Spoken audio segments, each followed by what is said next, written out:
Now listening to the 11:30 podcast. Enjoy the show.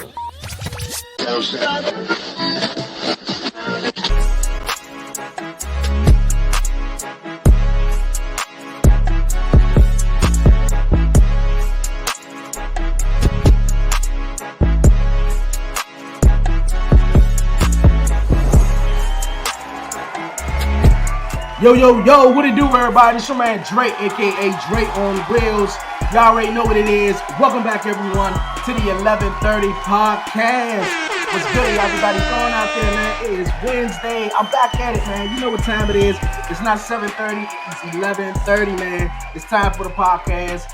Last week's episode was on a Friday, so we back here on a Wednesday, man. We're gonna have some fun. Got a dope guest that's joining me this week, man. For real, my guy Kevin, and he's an owner, he's the CEO of a nonprofit organization, NIAN. You guys, we're gonna be chopping it up about everything, as far as in the Black community and things you can stay informative on and everything, man. For real, it's gonna be dope. Before we do, shout out my guest who was on last week, Alana Sharps. Thank you so much for coming on the show. Speaking of the show, you guys, we're gonna get into it.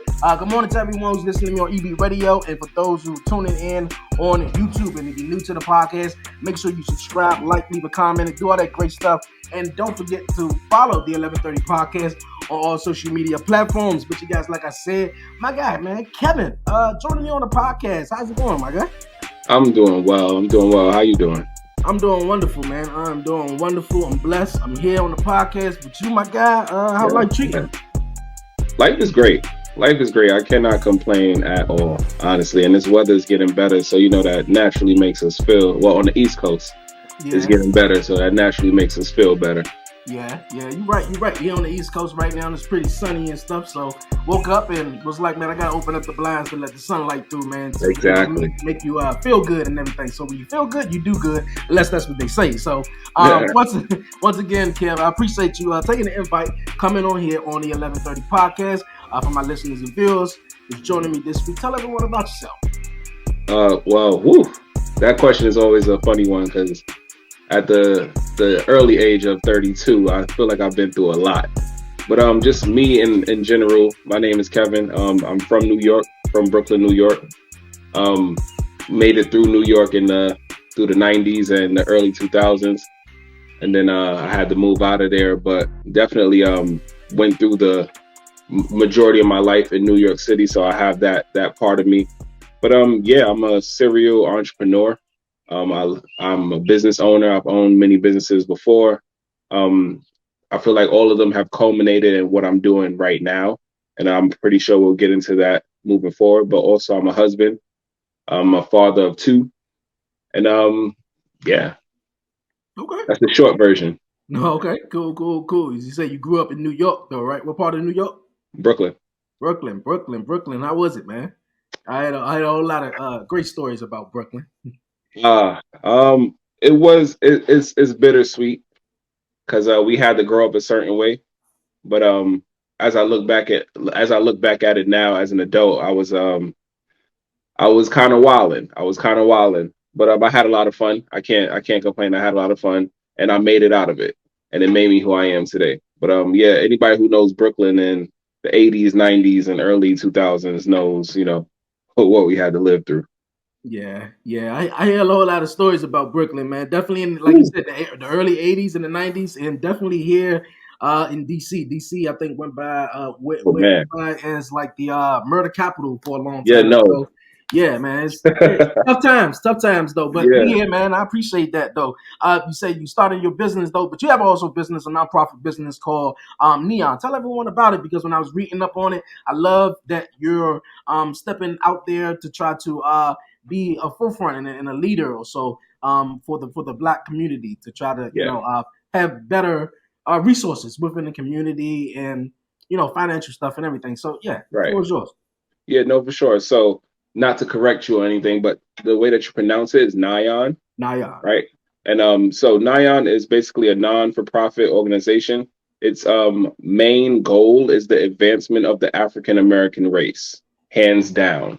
And we're going to do that by using the pillars of unity and finance. So right now we're focused on the unity portion, which is very, very important for our communities.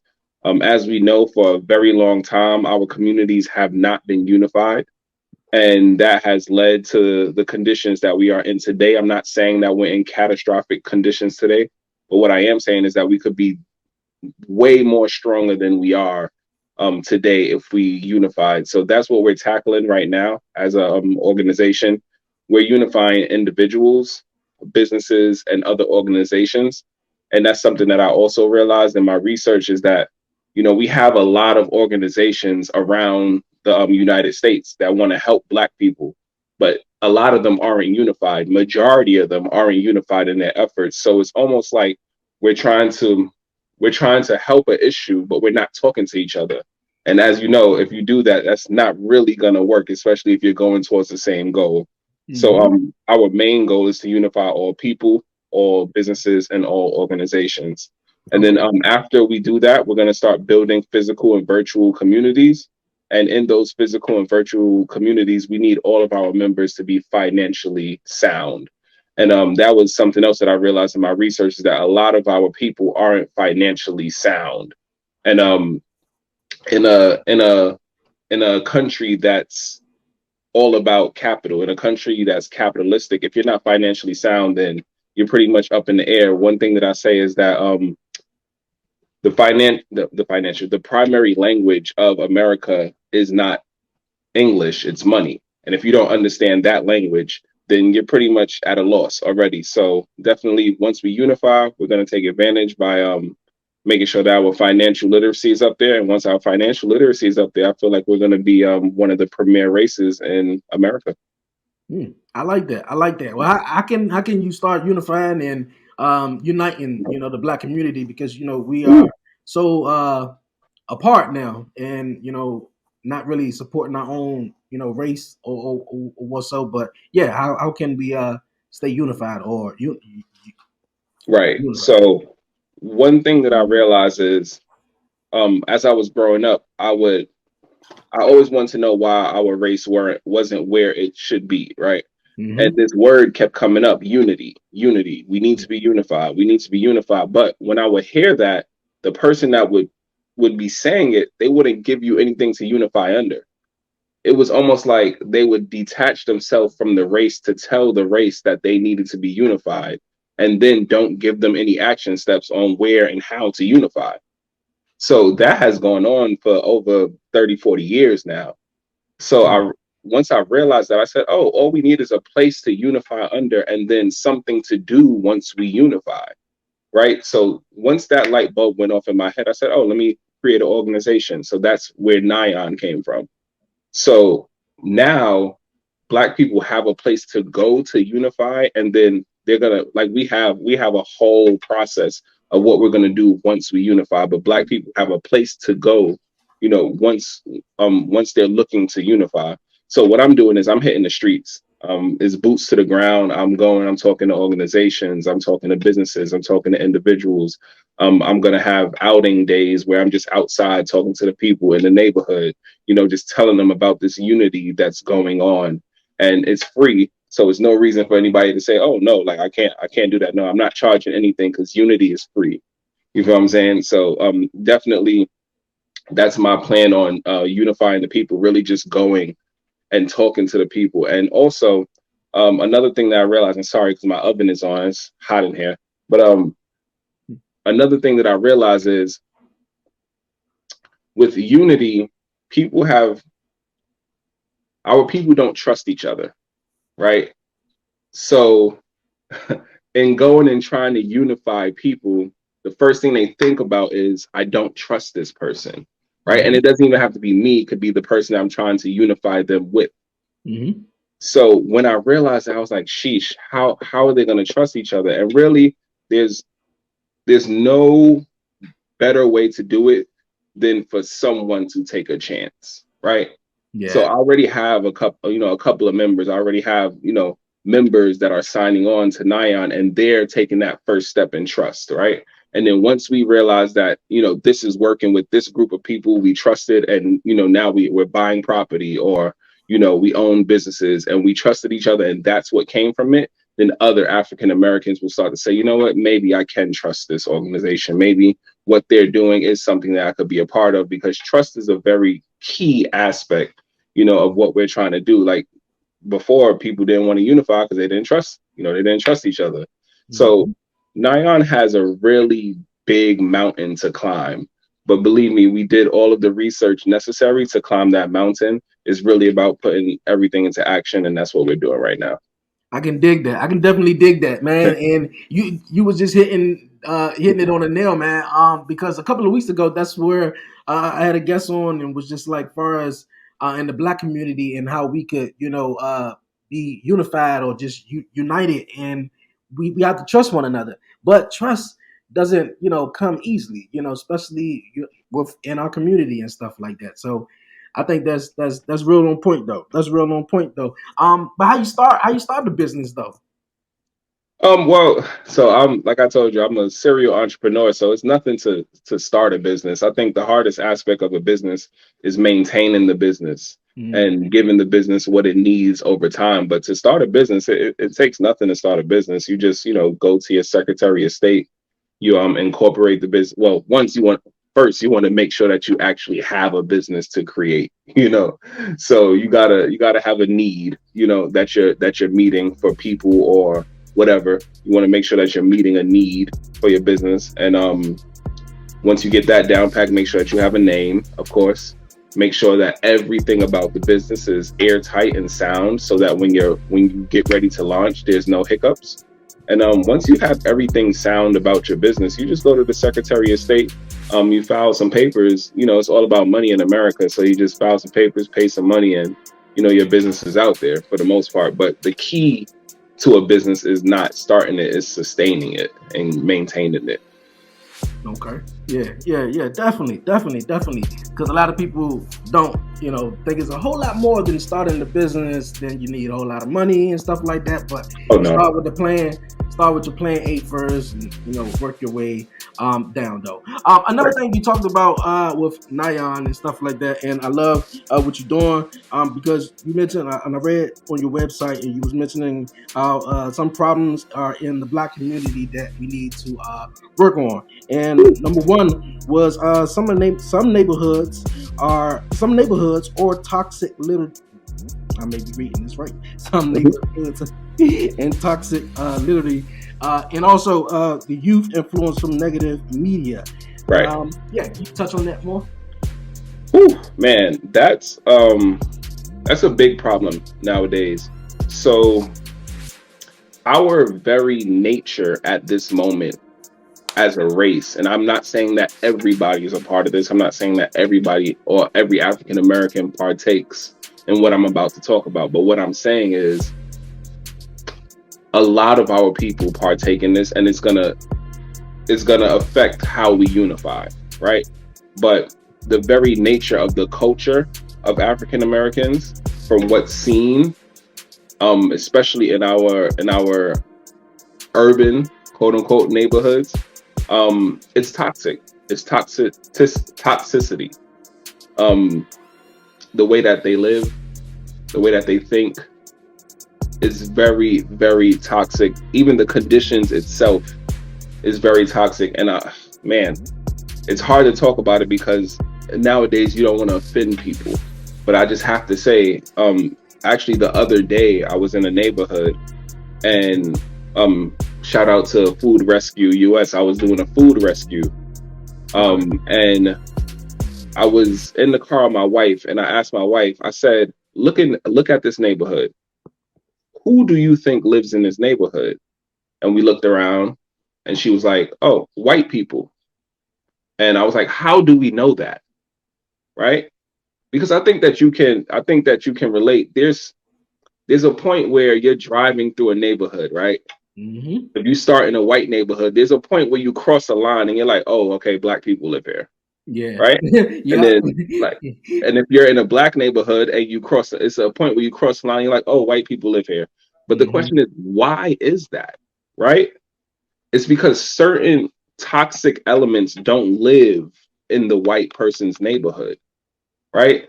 And we know that, and we've heard it all the times, liquor stores and just things, garbage everywhere, things of that sort. And it's not in every African American neighborhood, but Mhm. when we cross that line, we can tell when it's from white to black or white to Hispanic or anything of that sort, right? And that's due to the toxicity that's in that neighborhood. And I don't want to bash music because I grew up on music, but we can literally look at the music and see what I'm talking about.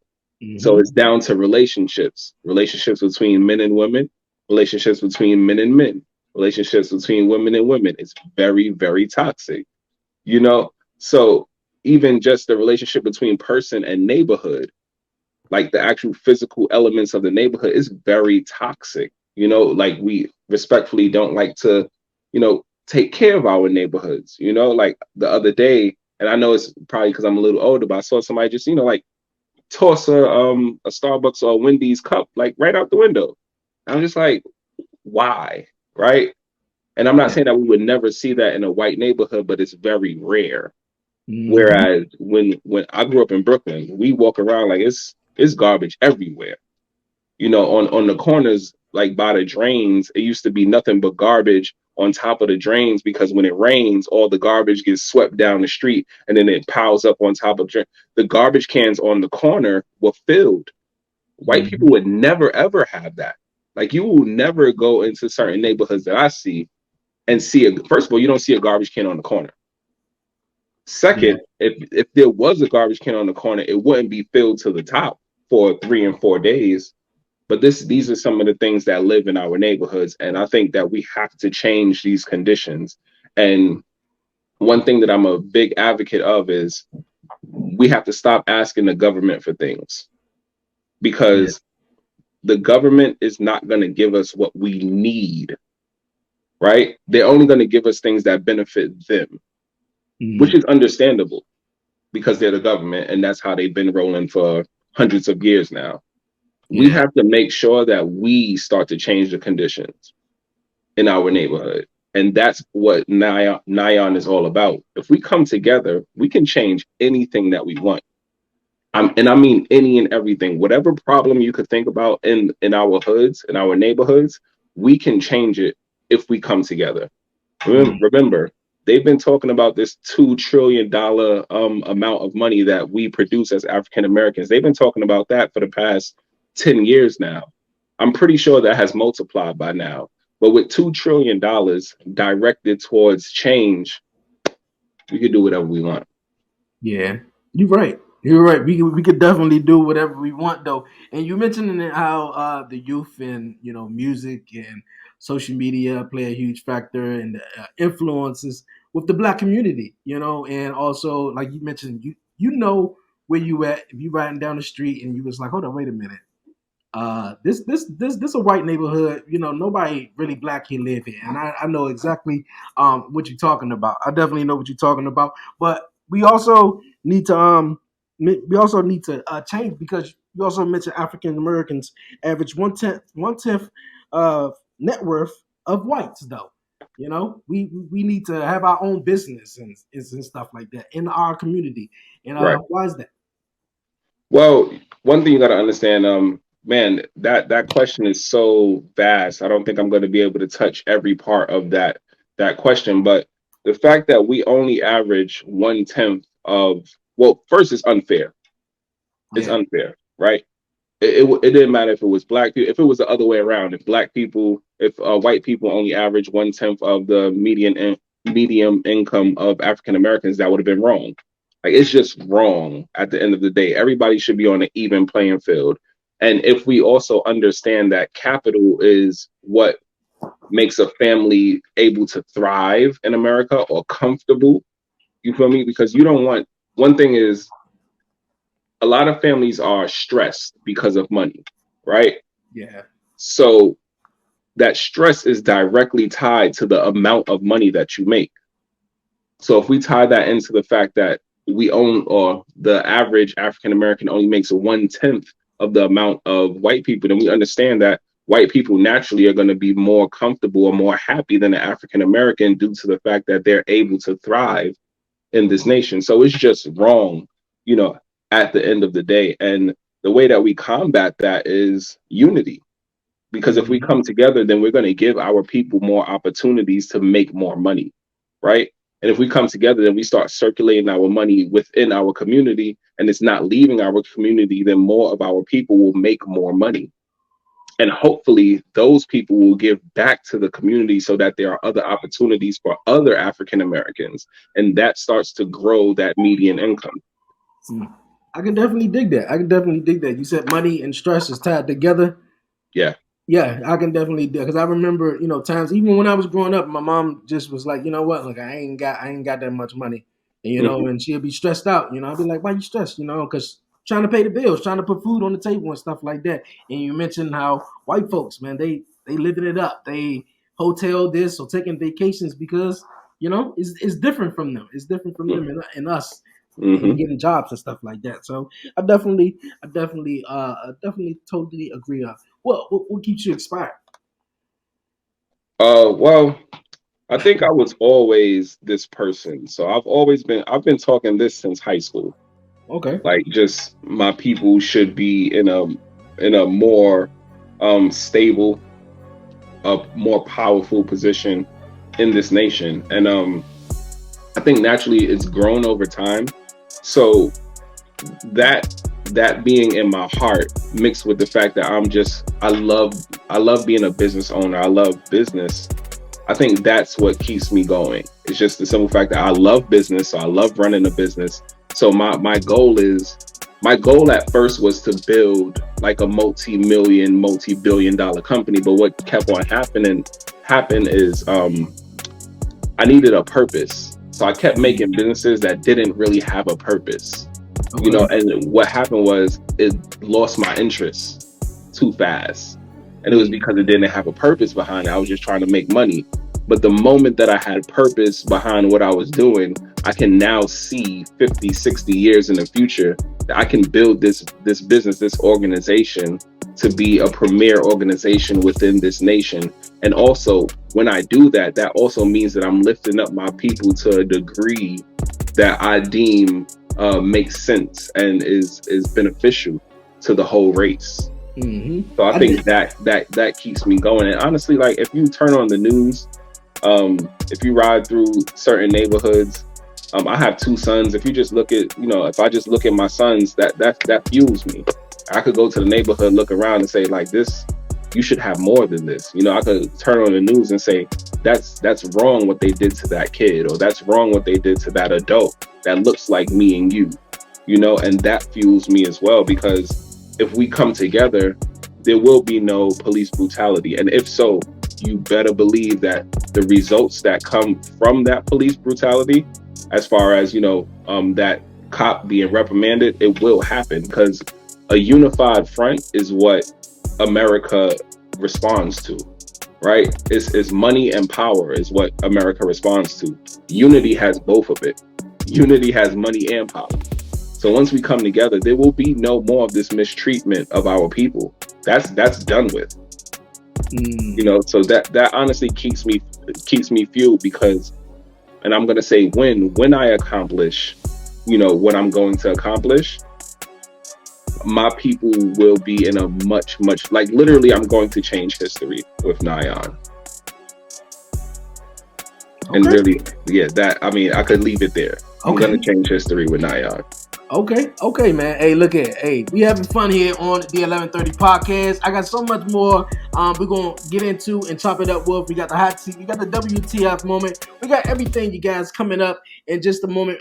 Kevin, we're going to take a quick commercial break, and we're going to keep chopping it up here on the 1130 podcast, you guys, right after this, man. For real. Don't move. You're listening and you're watching to the 1130 podcast, you dig?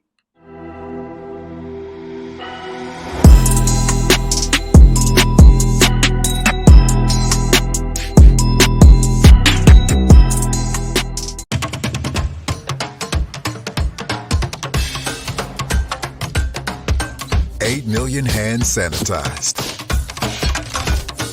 1 million faces protected. 400,000 rail cars disinfected.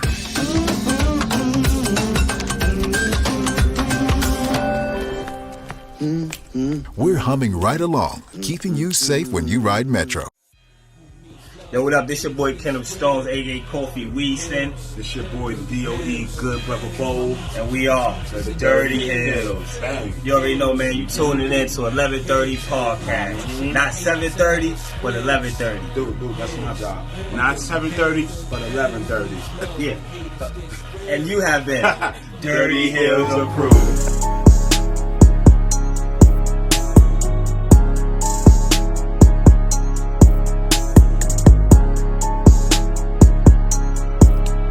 Yo, we back here on the 11:30 podcast. Appreciate everyone sticking with me throughout the short break. I have my awesome guest, business owner, CEO, my guy Kev here, chopping it up, having fun on the 11:30 podcast. We got some things we're gonna get into, but before the break, you was talking about finding your purpose and actually, finding it.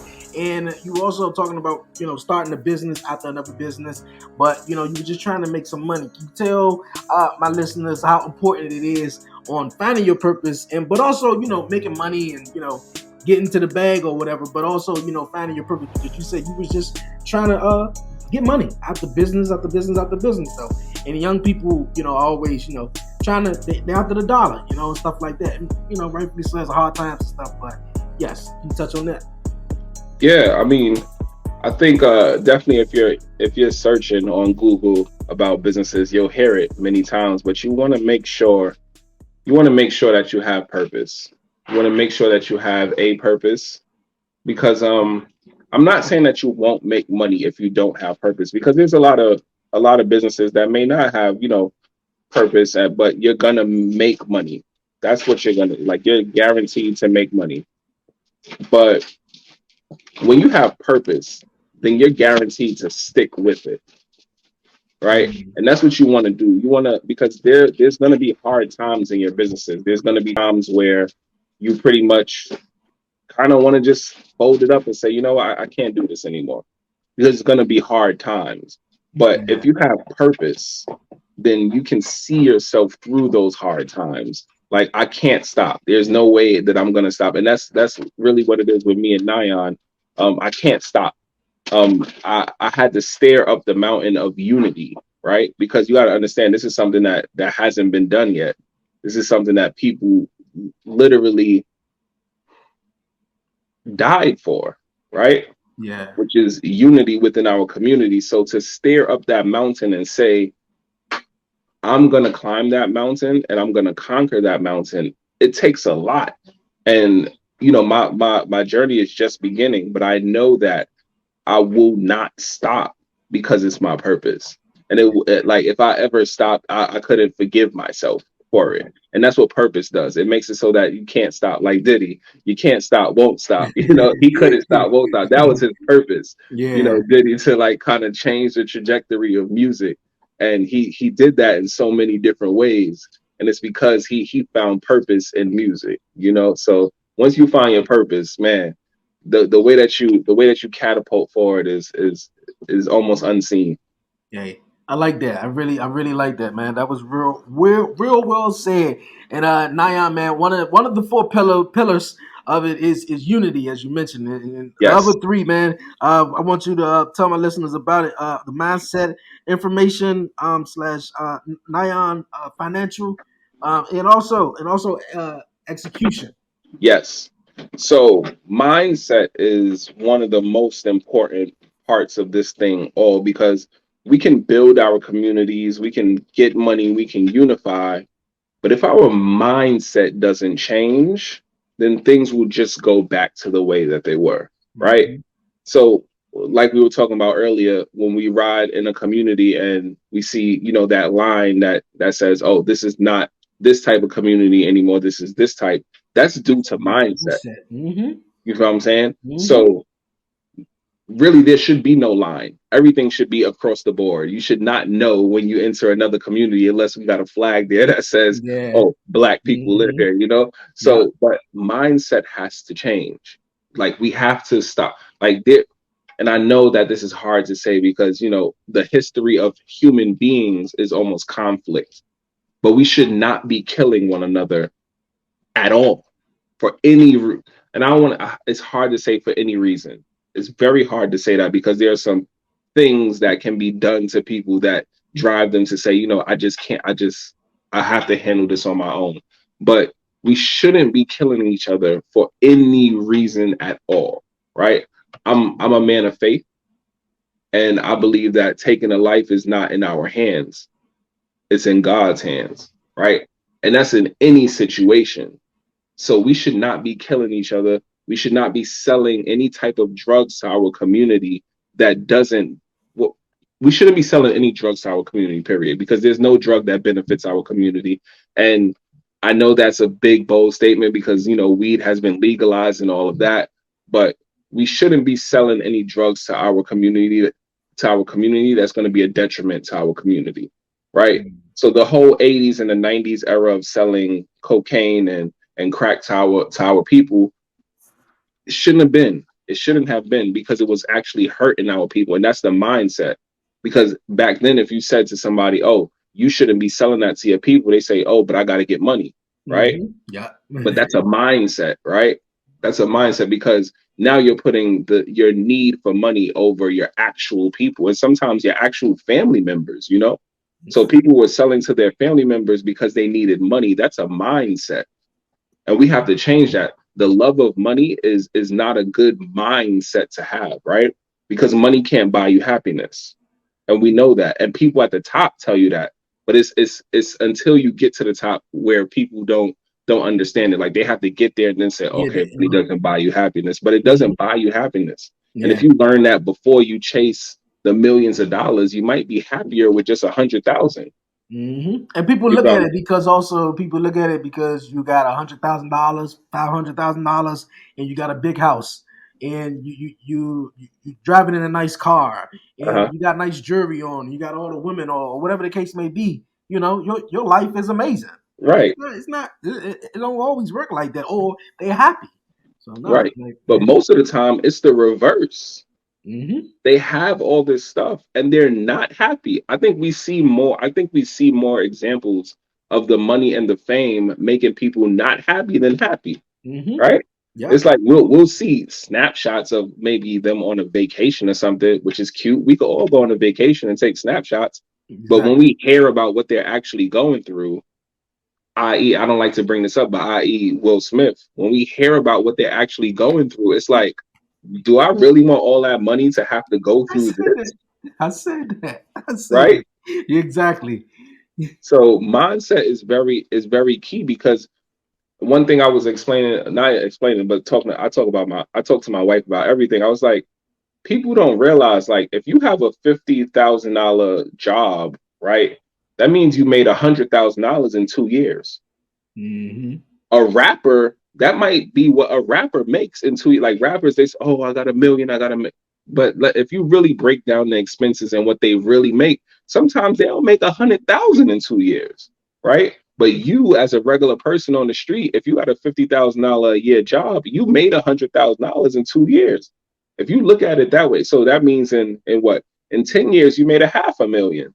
Like, people don't look at it that way. They think they're so far from this $1 million life. You're not that far. Some people have it better. Some people actually make 80,000. So I'm saying 90, $100,000 in a year. That means in 10 years you made $1 million. Like, some business owners don't do that. Mm-hmm. Just because you own a business doesn't mean that you're making the millions that your business makes. You feel what I'm saying? Your business making $1 million and you making $1 million is two different things. Right? Mm-hmm. So I think once we start breaking these myths and these mindsets, then our people can live better. They could sit back and enjoy the fact that I might only make $60,000 a year, but I got my kids. They happy. They could go to Chuck E. Cheese whenever they want. They go to Dave & Buster's whenever they want. They go out play in the yard. We go on vacation. Like, I'm all right. Is exactly. Is it just how you said it? It's all about the mindset. It's all about how you look at things. Mm-hmm. It's all about how you look at things in the perspective. Because if you look at it, glass half full, you're gonna be all right. If you're a glass half empty type of guy, then you're gonna be like, yeah.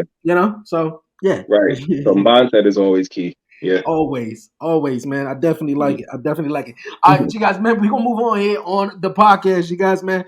It's time for the WTF moment of the week.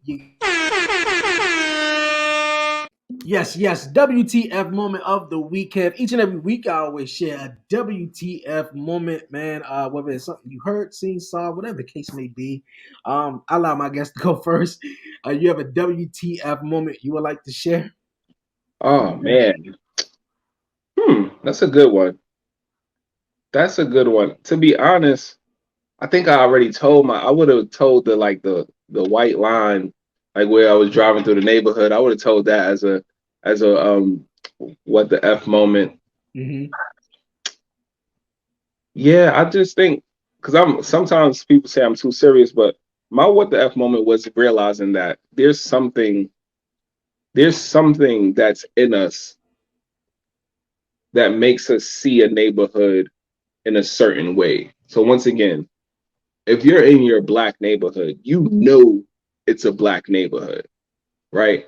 And the moment that you go from, and I'm gonna just use the neighborhood in Brooklyn, the moment that you go from, well, that's the moment that you go from like Farragut, and my Brooklyn people gonna know, but the moment that you go from Farragut to Dumbo, which is literally right across the street, and man, if you could see it, you would be like, this is crazy. But literally, Farragut is right here. Oh, there we go. And Dumbo's right here. The difference between the two is uncanny. Wow. You can tell, first of all, it's the projects right here. Mm-hmm. And then right here, it's a loft. And black people don't live on this side, and white people don't live on this side. I used to work there, so the income difference, it was the median income at that time for the people in Farragut was around, I think 30,000. The median income for the white people right across the street was like $100,000 right across the street. Crazy. Crazy, man. Yeah. WTF. That's my That's what the F moment. Yeah.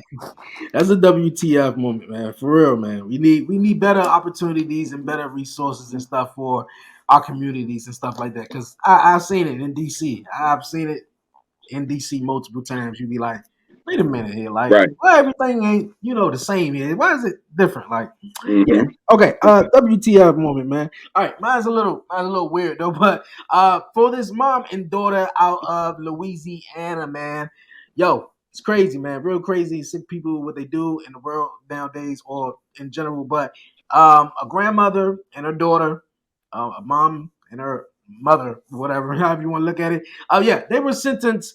They were sentenced and booked in prison to first degree murder. I talked about it numerous of times. I can't wait this August. I'm going to be a father. I'm going to have a baby boy. So I'm super excited about that. Congratulations. Thank you. Thank you. So anytime I see something now like this, I'll be like, I just be going crazy. I'll be going nuts. So this was definitely a WTF moment I had to share. Like I said, a mom and a daughter forced their granddaughter to drink alcohol. Now The street around 11 Thursday morning after they got reports of a 4-year-old China Record unresponsive. Here's a picture of China's 53-year-old grandmother Roxanne Record on the left and her 28-year-old mother Kaja Record on the right. Detectives say they learned that China's grandmother forced her to drink a bottle of whiskey while her mother watched. A warrant shows China's grandmother Roxanne was angry because China may have drunk alcohol from a Canadian Mist bottle on the counter. It goes on to say she forced China to drink the rest of the over half full bottle on her knees. Investigators say China was then unresponsive in the hallway when her mother put her in the bathtub. Authorities say she failed to seek medical aid until she stopped breathing. China Record died inside the home on Wallace Street. Detectives say the toddler's blood alcohol content was 0.680. The East Baton Rouge Parish Coroner's Office conducted an autopsy. They found that China's cause of death was acute alcohol poisoning.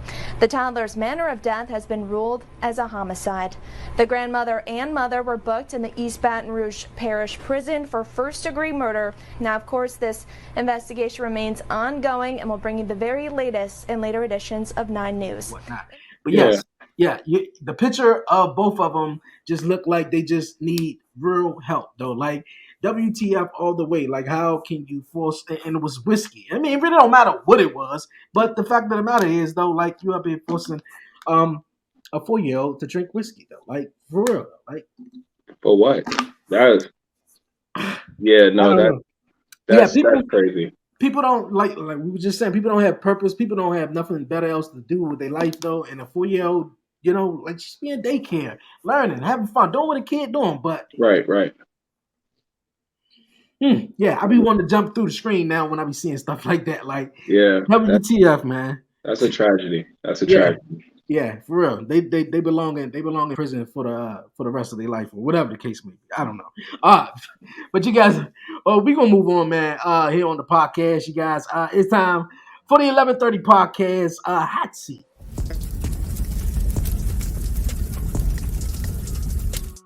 All right, Kev. I got 6 questions for you here on the hot seat, and we're gonna roll Oh with it. man, You ready? I'm ready.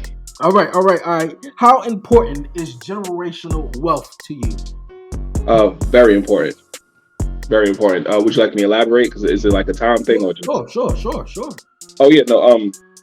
Generational wealth is super important because we live in a capitalistic society.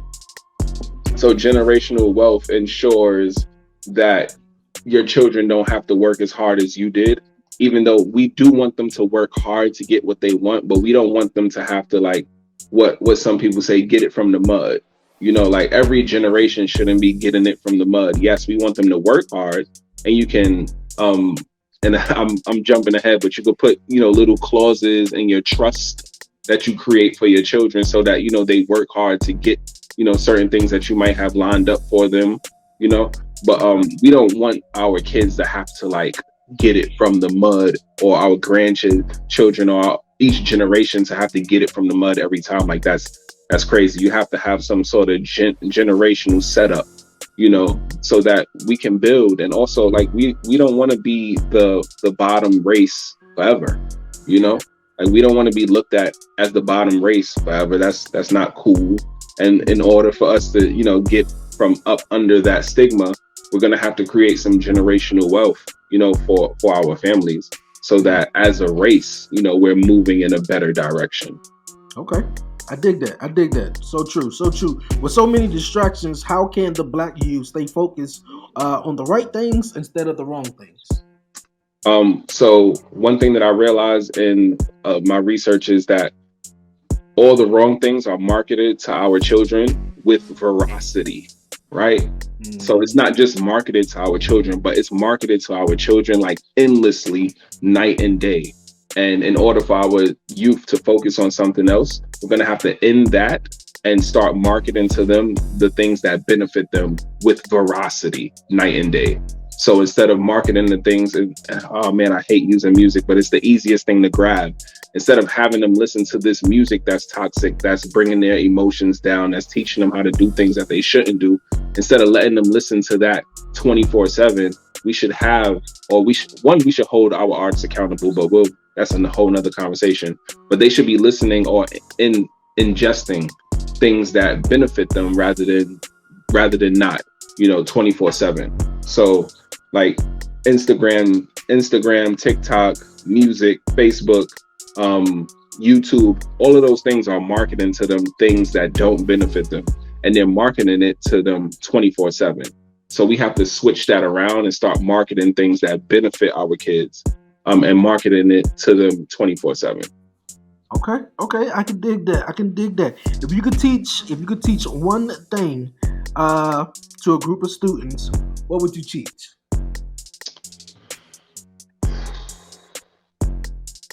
It's probably gonna be like a 2-pack, but I would say like something around like patience and understanding, but just like put that together and make that something, because I feel like, and I think naturally as kids, we want everything like this. But if we can teach them to have patience and understanding of what's going on around them, then we can kind of change the narrative of what's going on. Because a lot of the times they do things because they don't understand, what it's going to do to them in the future. And / they don't really care because they think that when you're a kid, you don't really see the future, even though you know it's coming, right? It's like the future. Oh man, I'll deal with it when it gets here, but it's coming. So if they understand that more and they have patience with what they're doing, I think they'll be in a better predicament. Okay. Okay. Cool. Kind of like was saying this a little earlier though. Do you see the glass half full or half empty? I think it depends. To be honest, I'm not gonna sit here and I ain't gonna be like, oh yeah, glass Okay. full all the time. Like it really depends. Okay. I think, but one thing that I do know is that when or if I do see the glass as half empty, I try to change it. And I think that's the more human answer because we're never gonna, or I don't know, maybe some people, but I know me, I grew like where I grew up made me a certain way. So sometimes I can see the glass as half empty. But I think the real power is in turning that around and saying, all right, I see it this way, but can I see it the other way? And if I can't, how can I make it so that I do? Okay. By seeing the glass half empty, do that motivate you in a way? It's not one of the questions though, but this is a Yeah. follow up question. Probably. Okay. Probably. I haven't Okay. really looked at it that way, but I'm pretty sure, especially as like having my business mind, it probably does. Okay. Okay. Cool. All right. If you were president for a week, what would you do? I would definitely I would just change a whole bunch of laws so that, we can just so that we can like bridge this wealth gap, man. And eradicate this racism that still is around, and I would actually make some real change. I probably would like end I probably would like end the Democratic and Republican Party because to me that doesn't make sense. Like Okay. right is right and wrong is wrong. So like, what are you guys fighting for? It doesn't make any sense. Like, what are y'all guys fighting? Like, one is good, one is bad. No, like it's either like it just to me it just doesn't make any sense. Like what's right for the people is what's right for the people, and what's wrong for the people is what's wrong for the people, and that's just it. Yeah. So I would Yeah. probably would end the whole party thing. It's a bunch of stuff that I would do, honestly. But also, I wouldn't be a politician, so that's not Okay. gonna happen. Okay. I'm right along with you, man. None of that makes sense to me. None of it makes sense. What's right is just what's right, just like how you said. All right. Pizza or burgers? Oh, burgers, sure. My guy. My guy. I knew you was my guy. Knew you was my guy, man. All the way. All the way, man. For real. Hey, yo, Kevin, man, I appreciate you joining me this week here on the 11:30 conference. Thank Before you. you go, man, any shout outs, any questions, anything you'd like to say? For sure. Just want to shout out to some new partners that I have. So Food Rescue US, Shop Black CT. My boy Mike Black is a current partner, and we have more partners coming up, more announcements coming up. But definitely just want to say to everybody, unity is free. Us being a better, more premier, more superior, not superior, more premier race is free. All we have to do is come together and make it happen. And NIAN is here for that. So when you get a chance, go to ournian.com, check out everything that we're about, and then sign up and become a member. When you sign up and become a member, literally it's free. And what you're saying is, I support unity and I'm ready to start unifying and pretty much changing the course of history. And you can follow us on Instagram and Facebook as well at our NIAN. And yeah, if you're African American, though, you should automatically be a member because this is going to catapult us into the future. So once again, ournian.com and our NIAN on Instagram and Facebook. Hey, that's what's up. That is what's up. For everyone who's listening, everyone who's watching, the links will be down below our neon. Let me get it right. Rnion.com. Rnion.com. All the links will be down below. Thank you, my guy. For real. I love the educated mindset that you bring here on the table. This is the place, man. 1130 podcast each and every week to have like-minded people, man, such as myself, yourself, come on the podcast and just have fun, man. For real. I appreciate it. You have any future projects coming up in the works or anything like Well, that? first, I want to say I appreciate you. I No problem. appreciate you for having me, man. Honestly, I had a really good time here. I want to come back and just like kick it, Thank you. like No for real. problem. Just No problem. I don't want to say aside from Nyan, but really, we could probably just kick it and just talk about different things. So definitely, if you'll have me back, I'll definitely come Yes. back and have fun. Yes. But yeah, so projects that I have coming up, I have some town hall meet. So right now, I'm based in Connecticut, Okay. and unity has to be very strategic. So I'm unifying Connecticut first, and then I'm going to move into my hometown, which is New York, and then we're going to spread across the nation. But right now I'm in Connecticut, so I'm gonna have some town hall meetings coming up in the next few months, and these town hall meetings are going to consist of us coming together and figuring out what our community needs, and then the action steps that we need to move forward and actually, do these things for our community. So, and also, I'm gonna just throw this out here: Bridgeport, Connecticut is I see it in the gentrification phase right now. So what I'm gonna try, what I'm gonna do is get the people together, and we're gonna eat. I don't want to stop it, but we're gonna get a piece of that. Okay. Because it's only right. It's our neighborhood. So yeah, we got to have a piece of this gentrification that's going on. We're not gonna stop it because we want the community to look more beautiful, but we don't want our people to have to move out in order for that to happen. So we're gonna take control of that. Okay, so, but man. Town hall meetings coming up soon. Cool. I got you, my guy. I got you. Look here, like you said, man. You welcome anytime here on the podcast. Just hit me up. You welcome back, man, to come on and talk about your awesome business, man, NIAN, or anything. Anything. We'll talk about trending topics or whatever the case may be, man. So as always, most importantly, I always like shining Black excellence, man, on my brothers and sisters. So definitely awesome to have you on the 1130 podcast this week, man. For real. Thank you for dropping your social media, man, for everyone to get at you. All the links will be down below for everyone who's watching and listening. For real, get at my guy Kevin, man. For real, the information is free for all my Black people, man. Stop waiting around and procrastinating. Get at him, man. This was a dope one. This was a dope vibe, Kev. Sit tight. We're going to chop it up after the show. But for everyone here, man, thank you guys for tuning in here on the 1130 podcast here on YouTube and EB Radio. Like I said, this is the last episode on EB Radio for now. I see you guys in the future. We never know what the future may hold, though, but I'll definitely see you guys down the road. Other than that, please subscribe to the 1130 Podcast YouTube channel. Yes, leave a comment, and do all that great stuff. And if you're new, get caught up on some dope episodes for real, man. This is the place to be each and every week. Also, the 1130 Podcast Talk Pro Wrestling returns this Friday, 1 p.m. Eastern Standard Time on YouTube. So make sure you tune in 12 noon Central. And before I head on out of here, you guys, man, you know what time it is. Don't forget to follow the 1130 Podcast, as you see down below, man, for real. Follow me on Twitter at the 1130 Podcast. Like the 1130 Podcast on Facebook. Subscribe. Once again, subscribe to the 1130 Podcast on YouTube. And, man, this was a dope show.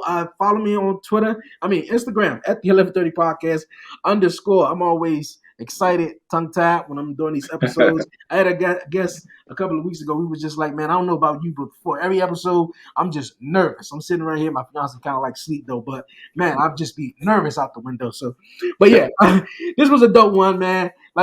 Welcome anytime. Yo, for everyone, thank you for joining it. Thank you for joining and tuning in to the episode. I see you guys next week. Stay blessed, stay safe. Give all the glory to God, man. Won't he do it? Yo, it's your man Dre, a.k.a. Dre on Wheels. And I'm out.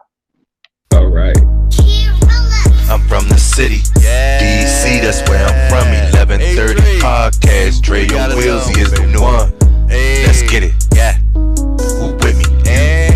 Let's get it, yeah. Who with me? Yeah. I'm from the city, DC, that's where I'm from. Let's get it. 1130 Podcast, Dre on Wheels, he is the one. He the one, nigga. So let's get it, baby. He the one. With me, so Breeze, baby. Let's get it. You with me. Yeah, they gon' hate, but they ain't stopping this. I'ma keep making hits. Dre and Wills, you know it ain't no copying. Was you sitting there on the carpet with us? Yeah, we knew we had some options. We blessed, we ain't got no problems. Speak something that I gotta be honest. Told him he was gonna blow, and that's my promise. We too smart, and we leave with a heart.